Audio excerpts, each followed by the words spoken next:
Okay, Assalamualaikum warahmatullahi wabarakatuh. Very good day, thanks for tuning in. We have a very special episode yang sangat istimewa sebab kita bawakan team AIM Junior.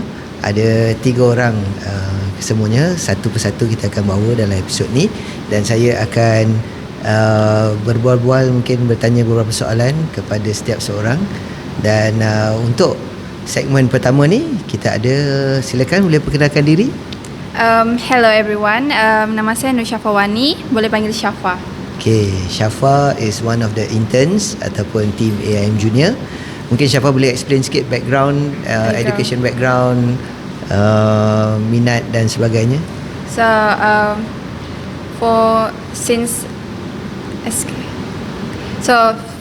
SK, saya start sekolah dekat Sekolah Kebangsaan di Dalam Laut. Okay. And then from 1 to 6, and then untuk sekolah menengah saya pindah ke Sekolah Menengah Kebangsaan Likas. And then after that I pursued my study at University Malaysia Sabah untuk ambil no. After that I pursued after that It's okay, boleh. No okay, problem. after that I pursued my diploma dekat College Tingkatan 6 Kota Kinabalu. And then I sambung my degree dekat University Malaysia Sabah, and I take international business punya course. Okay. Background family? I have 4 siblings. I was the second one. I have one older brother, me as the second one, and then third younger sister, which is she's currently studying at Kudat, taking a pharmacy. And then yang keempat is younger brother, baru habis SPM. Parents ada lagi? Parents, yes, both still alive and still healthy. Alhamdulillah. Kerja, since my father is quite sick, so he doesn't work. But he's in charge of sending and then take me go home. And then my mom pun also, she's not working. She's fully housewife. And then the only working is my brother. I see. Sebelum your father got sick, dia kerja apa? He's working as a security guard. Okay. With different school. Sekolah? Yeah, the security guard dekat school, but ada juga yang dekat company. Okay. Yeah. Alright. So belajar international business. Yes, betul. International business. What's your ambition? I mean, dah belajar international business, and then very close to graduation, lagi beberapa minggu, kan? So what's next for Syafa? I think before this, I don't care what works or positions I get, but as I pursue like Exercise Malaysia, I more interested in doing as a training coordinator, but maybe in other company. Yeah, that's because I think it's quite interesting on how a training coordinator can manage multiple tasks in one time. So I think, as for me, as I do love to do a lot of job in one time. I really love like the pressure you get. I really love the pressure, so that I can like practice myself to be better. Alright. Very interesting to know is you're very fluent in English. How did that came about? What kind of past experience that made you be very fluent in English? Actually, I still consider myself don't know how to speak properly. I'm not like fluent enough to talk in English. And then my experience masa darjah, when I was darjah 6, I don't know English. I don't know how to speak English. I don't know how to difference there, That's all. I don't know she and her, she and he, her and his, her and him. I don't know all of that things, but thankfully we have like event that they send out potential students that that time I was getting B English, and then they send potential students to events to practice their English. And plus I love to watch English movie. English, and then sometimes I don't turn on the subtitles. I just hear it by myself, and then after that I practice English. I just love the slang of speaking in English. That's good. That's that kind of effort is very important. Okay, kita move on from something very international to something a bit more localized, kan? Untuk kami yang mungkin tak berapa familiar dengan training market di Sabah, because through Access Ideas, as you now know, kita training provider, dan all this while kita banyak di Semenanjung. What is it that is unique about Sabah training market? Setakat yang Syafa nampak lah. Unique training market. Apa yang mungkin based on your interaction with clients and so on? I think in Sabah they are more friendly. They have like this friendly vibe, and then you can just like, as my colleague said earlier, he said that you need to be friends with them first, and then I think it's unique because after you become their friends, all the process after that will be very smooth. Understand. And then they treat you like friends. They're very friendly, and then their language also will make you comfortable with them. Okay. I think that's. I think I there's agree. no need to like formal way. I Understand. think just casual. Yeah, just casuals. And I do agree, because based on the experience coming to Sabah frequently for the past couple of years, memang orang Sabah memang friendly. The intonation actually also helps. Betul. Okay. Alright. Now coming into this internship program dengan Access Ideas, and then I know study international business, tapi the experience that you gain with this internship program for the past couple of months banyak terlibat dengan training lah, sebab kita training company, kan. Tadi Syafa ada mention yang you like to do the coordinating part. Mungkin boleh share sikit dengan kita punya penonton atau pendengar podcast. What was your experience dalam 3 bulan ni dengan Access Ideas? What kind of job that you do, so that diorang ada gambaran sikit. Okay, so for my the first months of my internships, our supervisor she gave a script to talk in a professional way to our clients. So we have a task where we need to call 269 company for each one of us, and then we need to talk with the clients every day for the first month. And then before we do that, we need to check on the Googles if it's the correct data, because the data that we got was not the latest one. It was an old data, so we check on Google if it's the correct address, if it's the correct number phone or email, so that kita orang tak perlu buat kerja 2 kali. If you ask, and then the email was already there, we research about it. So macam dia nak melecehkan the client also, nak menyusahkan the clients. And then after we do that, we send our company profile, Access Ideas Malaysia punya company profile, and then list of training out yang Access Ideas provide through WhatsApp or through email, which one they are comfortable with. Okay. And then after that, the second month, the first month also we managed to do a training coordinator with Encik Fauzan itself. During the training program, I was assigned to do to write down notes about the topic, and then I was also assigned to do report the summary report about that. So I gained a lot of like macam doing works, improve my grammar, also all of that stuff. And then, but I love doing that.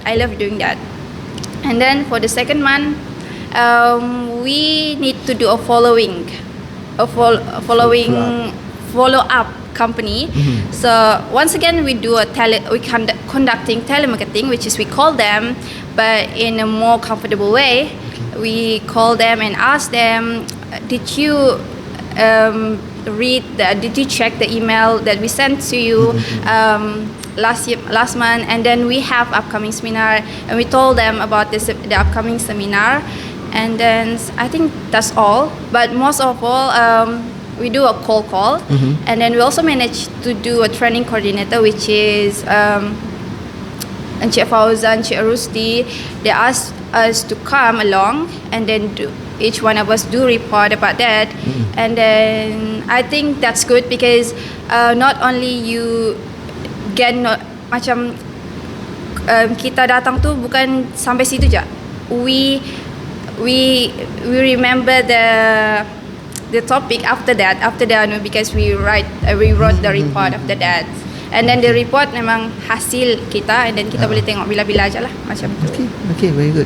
Sebenarnya honestly kan, bila saya observe, you guys don't report directly to me, but through my team, saya tengok report tu, saya tengok the pictures that you take.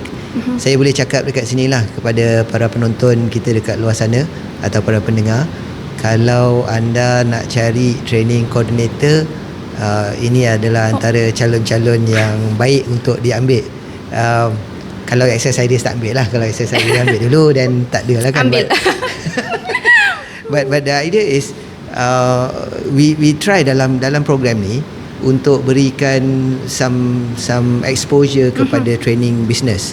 Dan untuk pengetahuan Syafa, orang di luar sana mungkin dia tak realise the big bulk of training business is not conducting the training. Conducting the training tu adalah hasilnya. Sebelum tu back end job dia adalah kena cari klien, do the marketing, paperwork. And then after the training program itself ada reporting dan sebagainya. So if the person is being trained to do all of that, then kalau dia masuk dalam company training, sepatutnya tugas-tugas itu dah tak jadi something yang and then tak semua orang sebenarnya nak jadi trainer. Betul. Ramai orang ingatkan nak masuk training market ni nak jadi business yang dalam line training ni mesti jadi trainer. Trainer tu not necessary, sebab of course kita boleh cerita pasal talent dan sebagainya kan. So orang yang talented ataupun orang yang memang suka berada di depan, by all means, tapi yang di balik tabir tu juga penting kan. Betul. So based on that, agak-agak in the future ada nak jadi trainer tak? Trainer? Macam Cik Fauzan. Tak, jangan jadi macam saya lah, nanti ada janggut apa semua. Trainer, I think I also love to challenge myself, because I think it's a good experience kan. If you try to be like, when saya suka bercakap, I really love to talk, and then I think it's a good experience of myself if I want to become a trainer. Okay. I think it's good. Something to explore lah and kan. And then for me, even though I'm introvert, I love to see a lot difference of peoples. So I think by jadi trainer, we can like macam create connections and then expand my network connections as well lah. Sebenarnya kalau saya tak tahu saya pernah cerita ke tak, saya dan majority of team Access Ideas, termasuk Zati, kita sebenarnya start off as a training coordinator. Kita training coordinator, and then kita jadi training consultant, and then jadi trainer. Dia lebih mudah sebab you dah tahu back end, you dah tahu apa yang majikan ataupun klien expect, and then as you move forward, as a trainer you know what you need to do lah. Cuma saya nak sebut juga, berkali-kali saya sebut dalam social media, it's not a linear path. Kita tak semestinya kita jadi coordinator kita akan jadi trainer, dan tak semestinya trainer ni eventually akan buka company training provider. Betul. Because skill set dia berbeza. Now last part lah saya nak tanya Shafa, from the perspective of the new generation, ni kira muda ni, jauh beza umur dengan saya, the expectation of the younger generation going into workforce, sebagai pekerja, apa agaknya expectation kepada majikan, especially dalam konteks learning and development? I think these youngest generations are too spoiled, and okay. and then they love to be fit, Okay. and then so I think my advice, I think from my perspective, younger generations, they love to get a good welfare from their boss, macam getting take care of their boss, something like that lah, macam memang dijaga betul-betul, and then give fully attentions to them, so that I think it can create, give them compliments, so that it can increase their and boost their motivations. Understand. Because young generations manja sikit. Ya, betul. You yourself realise benda tu. Ya, betul. Ya. They're too spoiled. Tapi in that sense kan, macam kita from the majikan punya perspektif pula, kebanyakan majikan dia nak pekerja yang boleh multitask, boleh overcome pressure, work independently. Do you think there's a mismatch?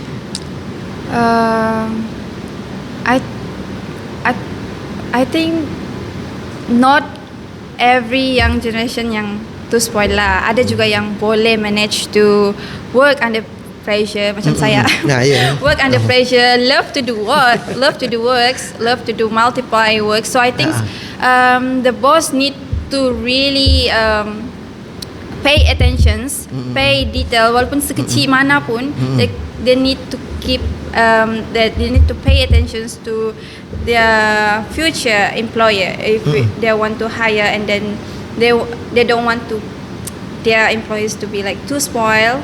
They need to very pay attentions to that lah, on hiring terms. Understand. Macam tu. Alright. So bakal bos Shafa di luar sana, please take note. But yeah, I think at the end of the day, saya percaya kepada mutual respect. Kalau sebagai majikan, kita respect the individual yang kita ambil tu, kita pun if we put ourselves in their shoes, empathy, kita pun nak diri kita dijaga baik. So I think kena consider that. And also as an employee, understanding the fact that majikan pun yalah dia invest kan in the employee. And then kan? you want to work at that company, and then you must ready to commitments, to have that commitments in your life, because we are the one yang choose that company. So we need to be prepared to be commitments. Kita kena committed lah dengan that sebab kita yang sendiri mahu. Betul. And macam tu. Alright. Thank you very much. Mungkin last kata-kata terakhir Shafa kepada penonton ataupun pendengar podcast Access Ideas ni. Last wish to access. For me, walaupun saya from a different bidang, which is international business, I think macam it doesn't wrong pun kalau mau pilih, kalau mau try other things, so that you can gain a lot of benefits and knowledge at the same time, and then you can just improve yourself. And I think try to explore a lot of things in your life, and I wish the best, nothing but the best, also to Access Ideas Malaysia. And thank you for taking me as an internship for the past 3 months. Thank you. Alright. Terima kasih sekali lagi. Kita beri tepukan kepada Shafa. Mudah-mudahan ada rezeki kita berjumpa lagi, mana tahu in the future jadi guest dalam podcast sebagai trainer pula. Boleh. Alright, with that kita akan berhenti sekejap dan sambung dengan segmen seterusnya. Bye. Alright, Assalamualaikum warahmatullahi wabarakatuh, and welcome back to the second segment. Kita bersama, sila perkenalkan diri. Hello semua, nama saya Emi Aryani. Saya intern AIM dari KK. Ya, itu dia. Okey, mungkin Amy boleh cerita sedikit latar belakang belajar apa dan hobi ke apa ke something. Okay. Sebelum ni saya sambung tingkatan 6 di SMK Tandik di Kota Marudu. Jadi selepas itu saya sambung belajar di UMS dalam saya ambil course marketing. Jadi saya ada 6 orang adik-beradik, saya anak kedua. Kakak saya sudah kerja dan adik masih belajar. Selain itu parents masih ada, dan kedua-duanya mama saya kadang-kadang bekerja, bapak saya bekerja lah sendiri. Jadi selain itu hobi, kalau saya hobi. Suka hobi contohnya pasal art lah, contohnya melukis kah, crochet kah. Jadi untuk semua hobi saya tuh kadang-kadang saya guna hobi saya untuk buat bisnis. Okey. Jadi dari SMK lagi saya selalu ada aja saya buat bisnis lah. Contoh bisnis? Contohnya kalau di tingkatan 6 masa tuh semua orang tidak tahu guna Shopee. Diorang tidak tahu. Jadi saya promote lah di status saya jual ini apa yang ada di Shopee lah. Kalau masa SMK kan saya tinggal asrama, jadi saya ada jual makanan gitu di situ. Untuk sekarang kadang-kadang saya buat crochet atau mungkin ya in the future ada lagi plan saya. Tapi memang minat bisnes lah. Ke bisnes tu sebab macam terpaksa ke apa ke? Bisnes tu sebab saya sukakan tu benda, jadi otomatik bisnes pun saya suka juga. Ya, saya minat lah. Okey. Adakah itu yang mendorong untuk ambil subjek marketing? Marketing ni saya ditawarkan dulu, jadi saya tidak sangkala saya ambil saja. Saya cakap mungkin ini boleh bantu sedikit sebanyak dalam bidang bisnes in the future. Okey. Pernah buat bisnes kecil-kecilan kecil-kecil. Lepas tu sambung belajar dalam bidang marketing. So apa masa belajar tu dengan pengalaman buat bisnes tu, ada tak perkara-perkara yang Amy rasa macam benda ni dulu kalau tahu dulu mungkin bagus, ataupun mungkin apa yang lecturer ajar ni dengan reality bisnes dekat luar mungkin berbeza? Ada anything? Mungkin berbeza dia.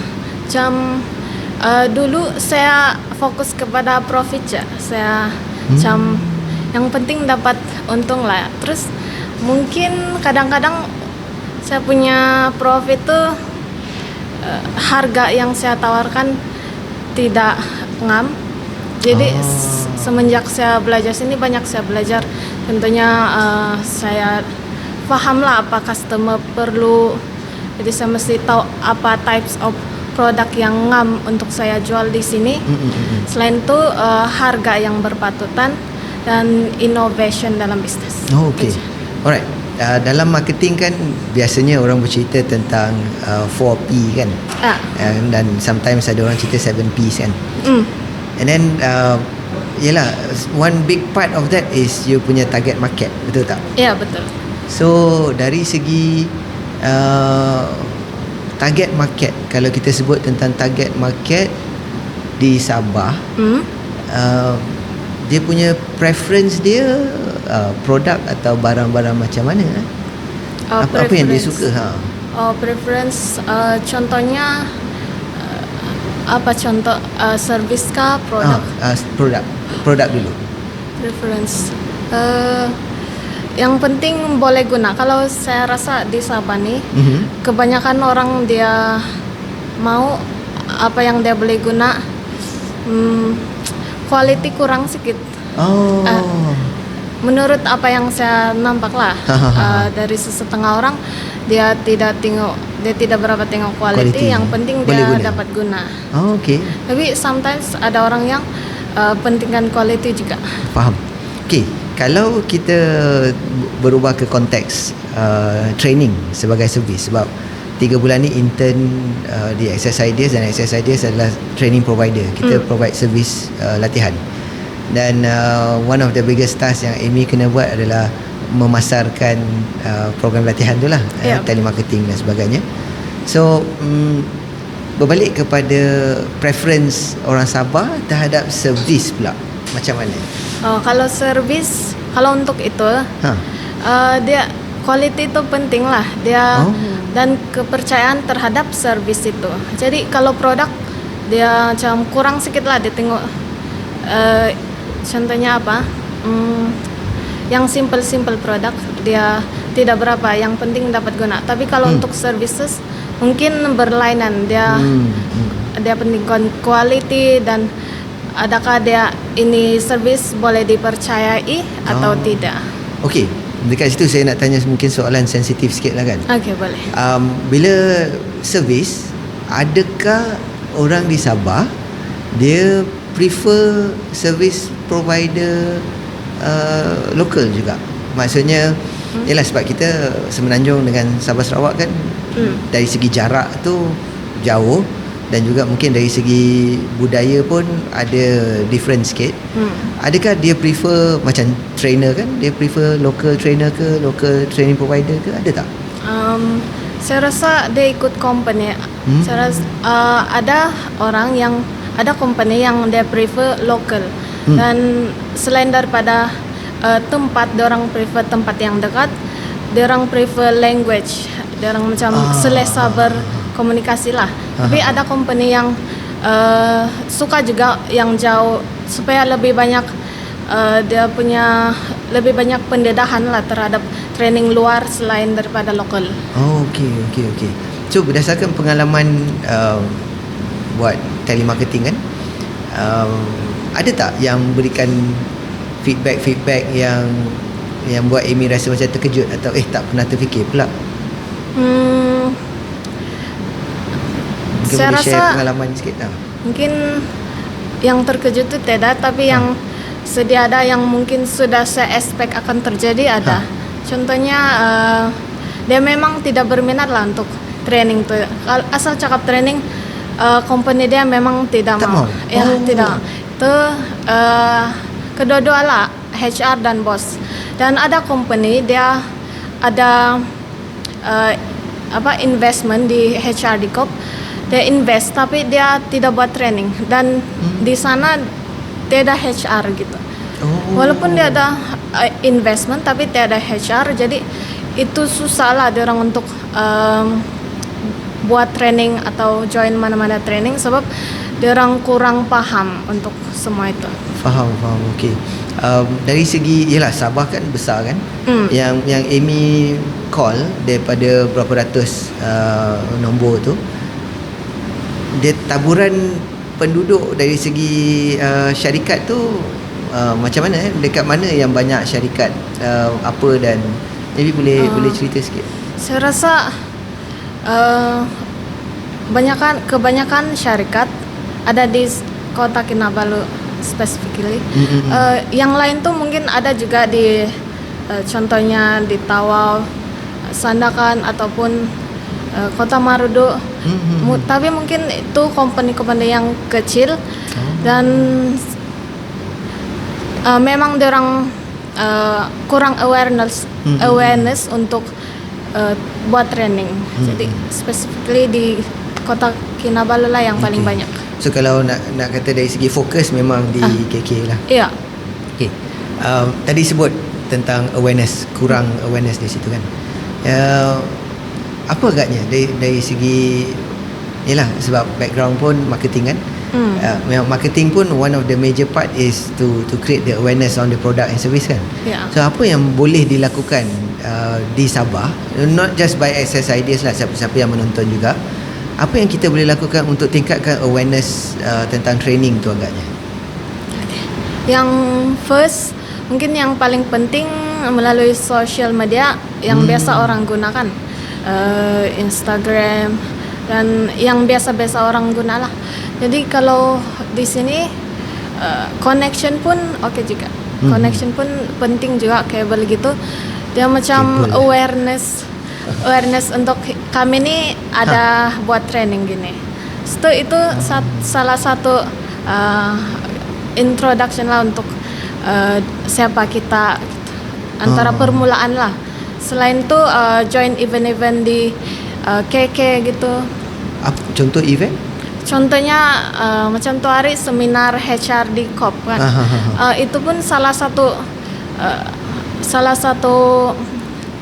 cara yang bagus lah untuk bagi awareness tentang kita punya company. Okey. Dan saya nak tanya sikit pengalaman setelah intern selama 3 bulan tadi kan saya ada sebut juga dengan Syafa. Kita cuba untuk berikan pelbagai peluang ataupun experience dalam apa yang penting sebagai training provider. Jadi sebelum saya nak tanya experience tu, saya nak tahu lepas-lepas ni lah agaknya ada minat tak nak teruskan kerjaya dalam bidang training atau cari kerja dalam company training, ataupun mungkin dah tak nak lah, serik lah because opportunity tak ada, cari bidang lain ke? Untuk ni kalau saya diberi peluang lagi untuk join mana-mana training provider, saya rasa saya akan accept sebab ini bukan saja dapat bagi saya banyak knowledge, tapi juga untuk communication saya sebab untuk training provider dia banyak bercakap, dia banyak connect dengan company, orang-orang yang penting. Selain itu kalau dari segi knowledge yang saya tidak tahu pun boleh tahu juga. Contohnya dalam training tuh saya boleh belajar banyak. Jadi saya harap next time saya boleh kumpul informasi yang berguna lah untuk mungkin berguna untuk masa depan. Tak serik lah tak serik. Tidak. Okey. Now dalam banyak-banyak peranan yang dimainkan dalam tempoh 3 bulan ni kan, yang mana yang paling best sekali, yang Amy rasa this is me, inilah yang saya suka buat? Apa yang best, saya paling suka buat video ataupun tentang desain. Jadi kalau untuk cold call itu mungkin saya suka sedikit ya. Jadi apa yang paling syok tuh buat video lah, itu yang video ataupun saya kenal new intern, new people. So maksudnya dari segi apa yang menyebabkan, sebab saya punya pandangan terhadap Amy ni seorang yang pendiam, mungkin pemalu, tapi buat video okey. Call tak berapa minat. Tapi buat video tuh mungkin yang tidak terlalu banyak bercakap. Contohnya kasih tau pasal tuh service kah, contohnya animation. Saya sebelum ini saya ada buat animation untuk kasih tau pasal seminar tuh, tapi saya tidak jadi tidak jadi bagi itu. Tapi tak apa, bagi je dekat kita punya team, nanti mana tahu kita boleh gunakan untuk benda lain. Sebab satu ialah tadi pun kita ada bincang sikit, memang kita merancang untuk buat satu seminar di Sabah, tapi mungkin keadaan tidak sesuai untuk waktu ini. Dia tak senang untuk penetrate market Sabah ni, tak senang. Based on Amy punya pengalaman kan, apa agaknya yang mungkin kita boleh buat lain kali untuk mungkin dapatkan respon yang lebih baik? Untuk respon yang lebih baik, setakat nih sebenarnya itu dari company itu sendiri juga, dari company. Jadi kita kalau buat effort semua, kita tidak dapat menjanjikan respon yang baik lah. Yang penting yang kita buat cold call semua itu pun oke juga. Yang penting orang tahu lah siapa nih sama hantar email. Kalau yang selain itu macam yang saya cakap tadi, event-event pun itu jalan yang mungkin agaknya kan. Okey, ni tiba-tiba saya terfikir kan. Sekarang kita punya formula adalah kita check status syarikat tu.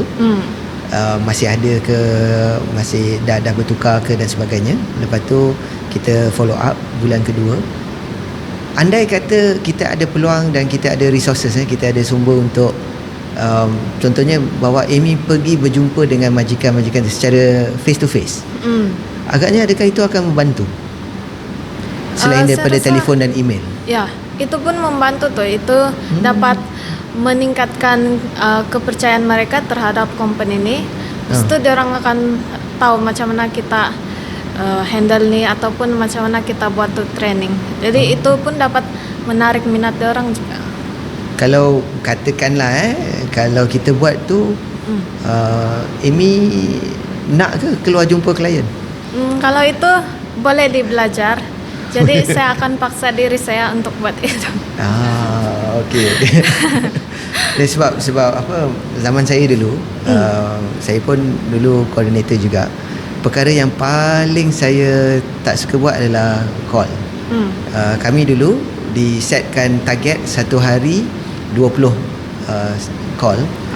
Dan kalau tak nak buat 20 panggilan telefon call tu, kita kena jumpa klien satu hari 6 klien. Saya lebih prefer jumpa klien. Sebab pada saya, kalau jumpa berbual, mungkin kita dapat build relationship tu dengan lebih baik berbanding dengan just on the phone. So apa yang kita buat strategi masa saya kerja dulu adalah orang lain akan call, orang lain akan pergi jumpa.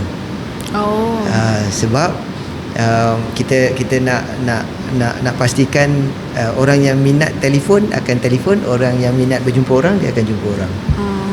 Tapi itulah, bila kita buat program intern ni, salah satu yang saya rasa kita realise, Sabah besar, dia luas, dan dari segi logistik agak payah.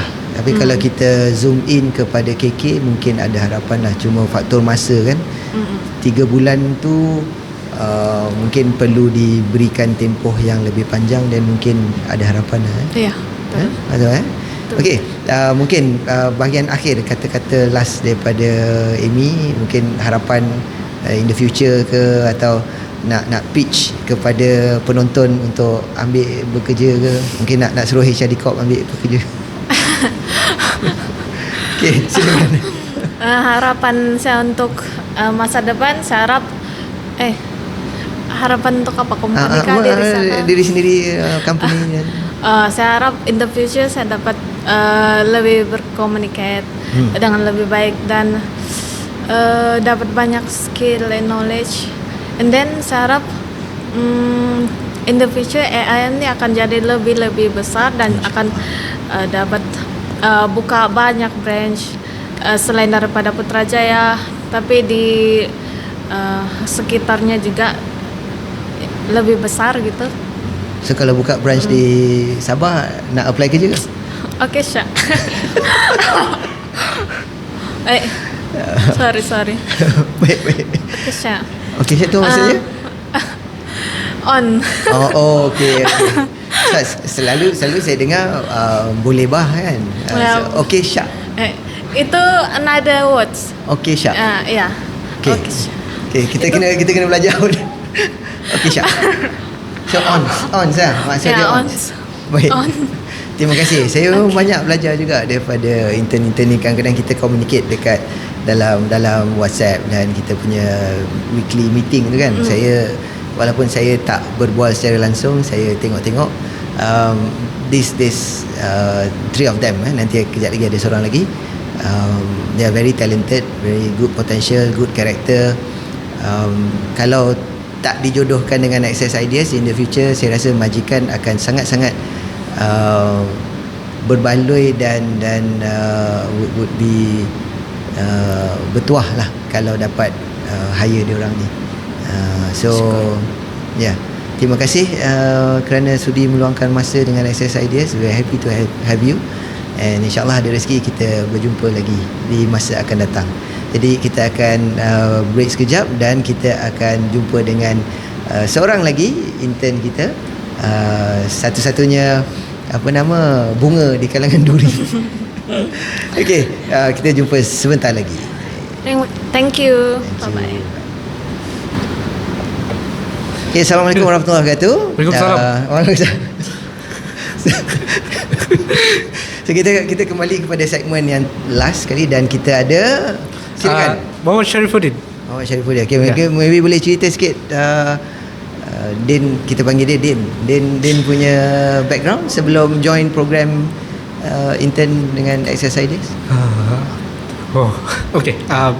But before that, I would like to say thank you for this opportunity, because I think this is one of my dreams, to make a podcast. Okay.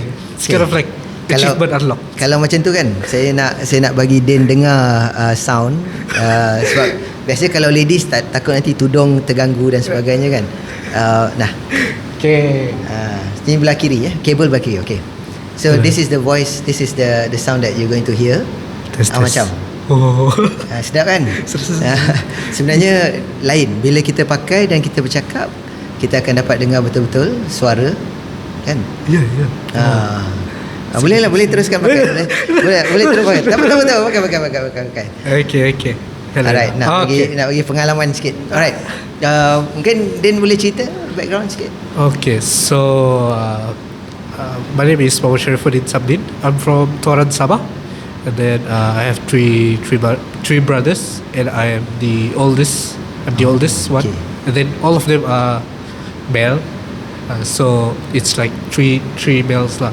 Alright. And then my father is a security guard security. Okay. And then my mother is like full day housewife. Okay. Alright. Then raised in Telipok, and then doing my education in Form 6. Major in Geography, Economy, and Sports Science. Oh, okay. And then I continue my study in UMS. I have passion in economics. Okay. Economy. It's not about a grade, but I have passion about it since Form 5. Kenapa tak pursue sport science? Okay. Because I have more. I love economy since I was like Form 4. Oh, okay. That's why. And then the sports science is like my third choice that I have to take lah. And then my first choice is like economy all the way since Form 4, Form 5, and then Form 6, and then UPU in university also economy number one. Why economy? Okay, what's so interesting about economy? Okay, so my teacher in Form 5. Okay, I hope it won't take long. No, go ahead. Okay, go ahead. No so problem. my teacher in Form 4, my grade is like D in economy. Okay, so I asked my teacher, okay, madam, what can I do to get B or A? Okay, so you have to read the textbook only. You only have to read the textbook. No need to study, or you don't have to write anything. And then I read the book. Okay, in 2 hours I already read. Okay, so you have to read page from number 1 to 48. I still remember that. Okay. There is my kuasa minat. If you that is my kuasa. Lagi kita cerita. Okay. Okay. So and then I read it like 2 times, or finish it around like 4 hours. Okay. And then the next day is exam. I completely, I don't really study it. You don't have to draw anything, or you have to write a theory. And then all of a sudden I get B, and then that's a good thing. That's a good thing. And then I asked my teacher, okay, what can I do to get A? So she asked me to do this and that, and then all of a sudden in my SPM, my economy is A.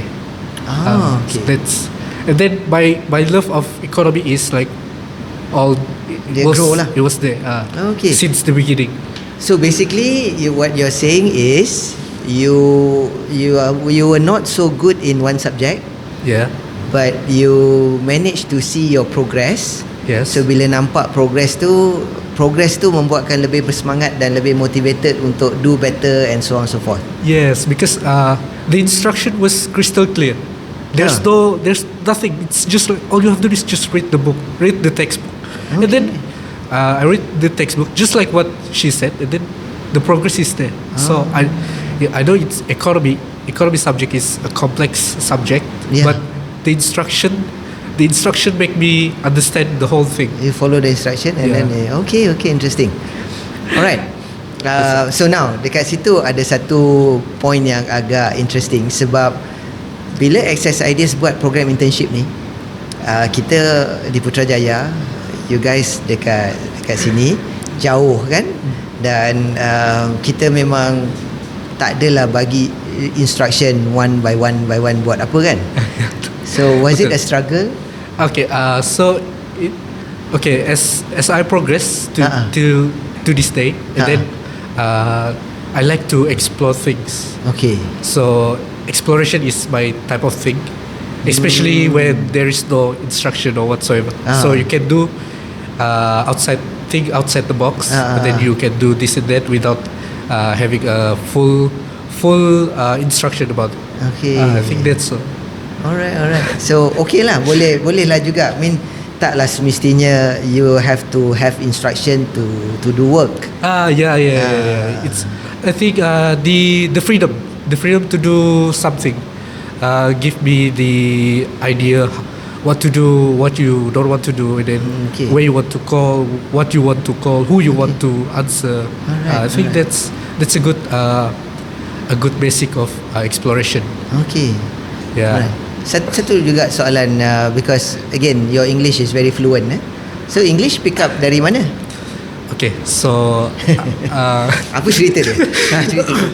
Okay, so my form 1, I have this laptop Satu Malaysia from my auntie. Okay, I remember.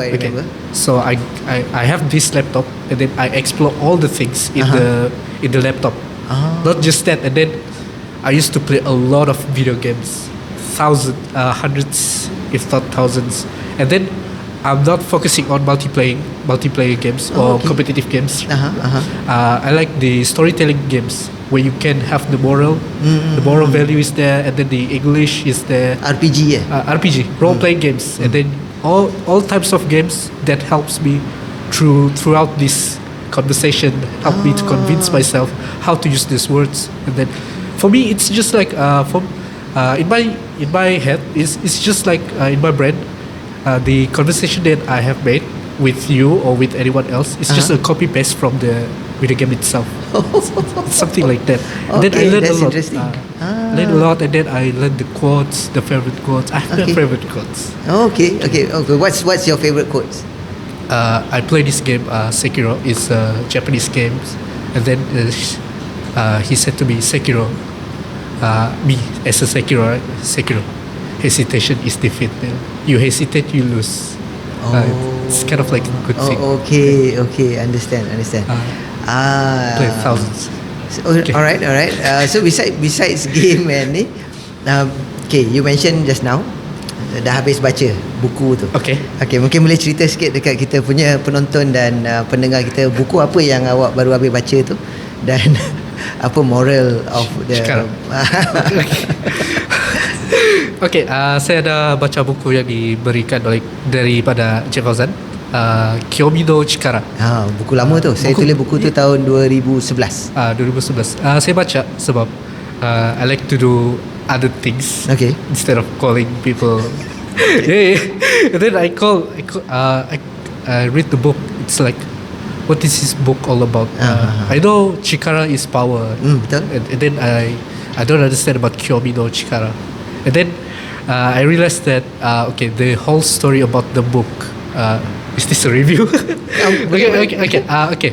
The book is where Encik Fauzan found his purpose. Okay. I think I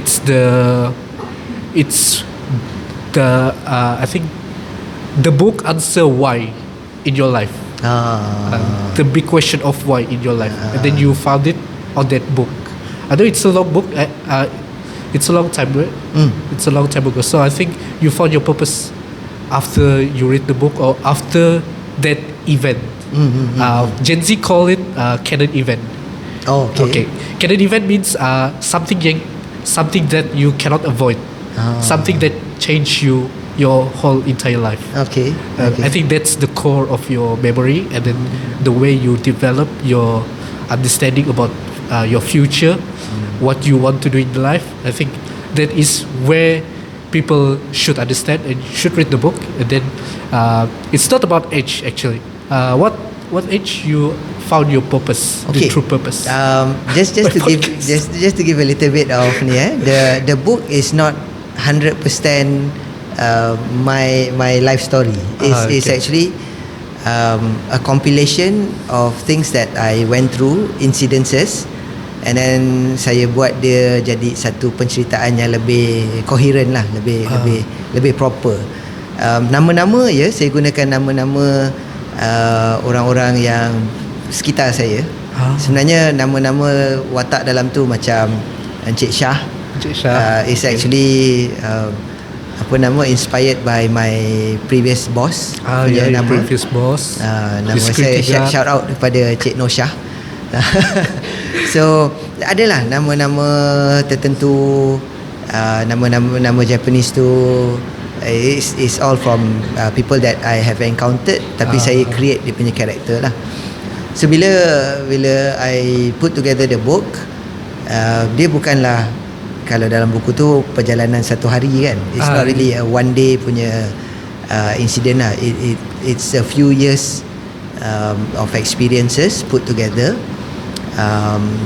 Masa saya tulis tu umur saya dalam about 16 years ago. 16 years.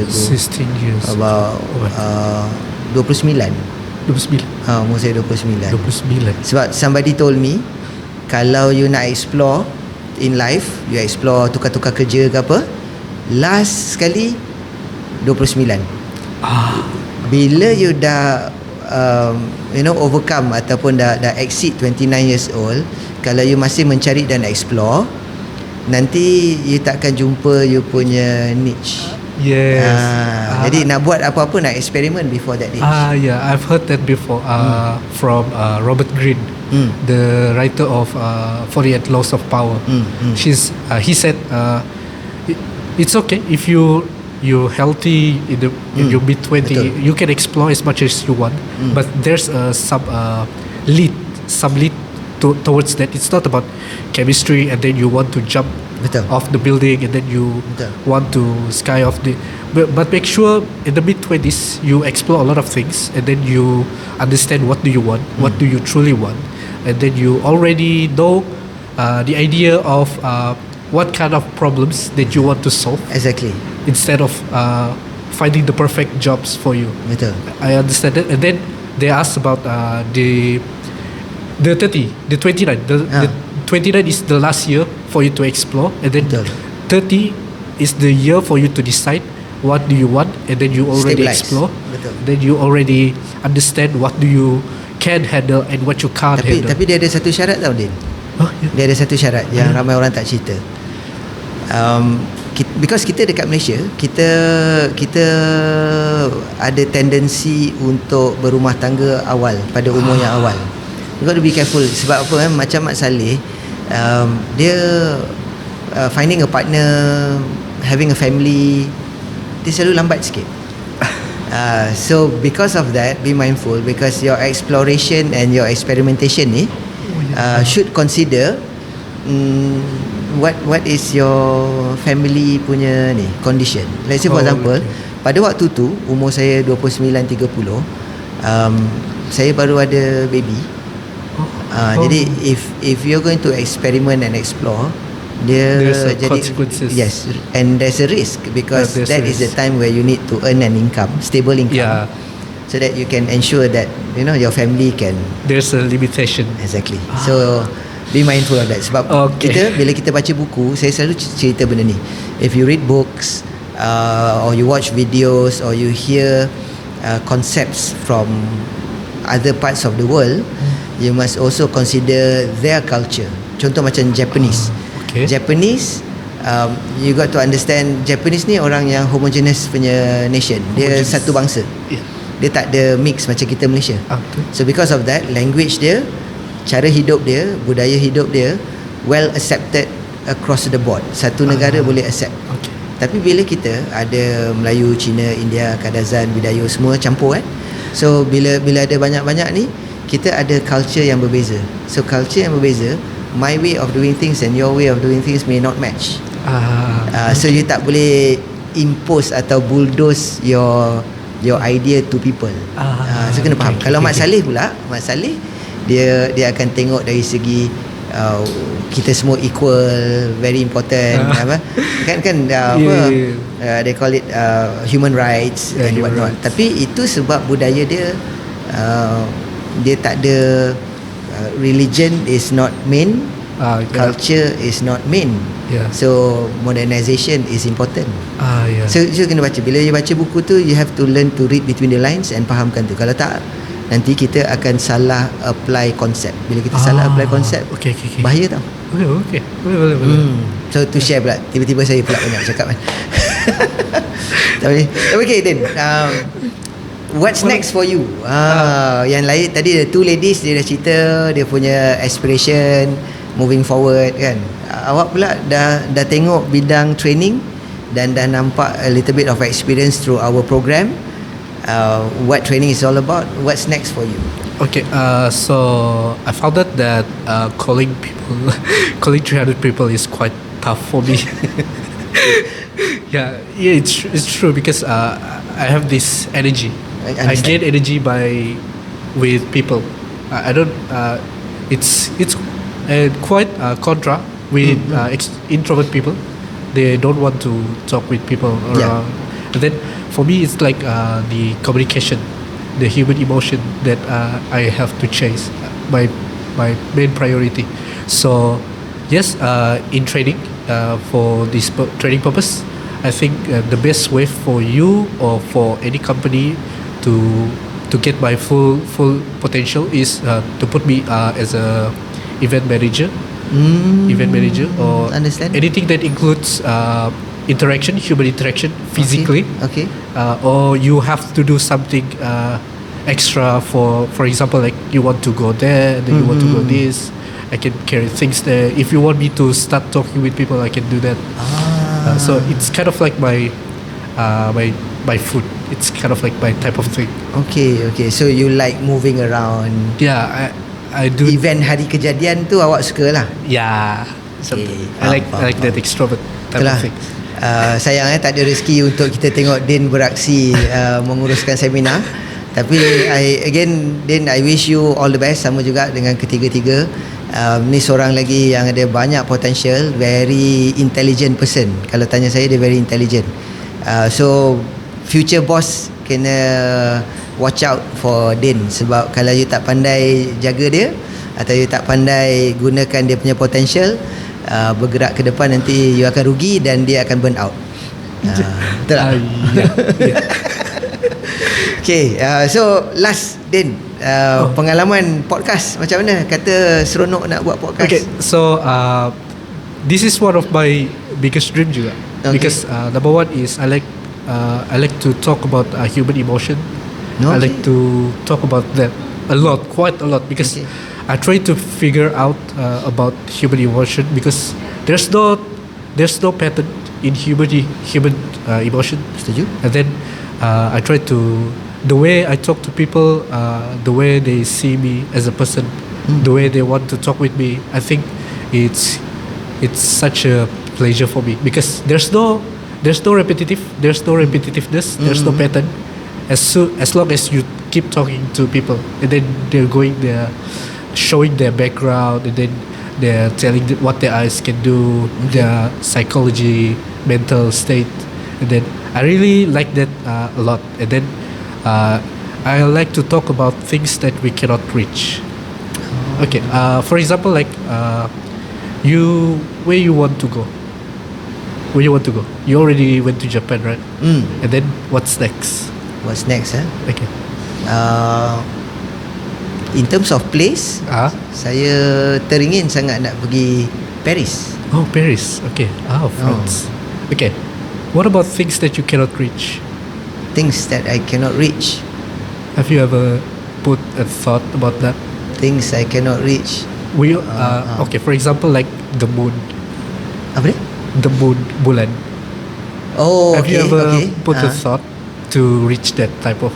Okay, and then we're going to talk about Okay, understand. Earth, Mars, Venus, and then it's okay. just like solar system, right? Okay. And then, what about planet that exists but we Understand. cannot reach? Understand? Beyond, it's kind of like it's quite tough because it was there but we cannot reach. Understand. I like to talk about that a lot Okay.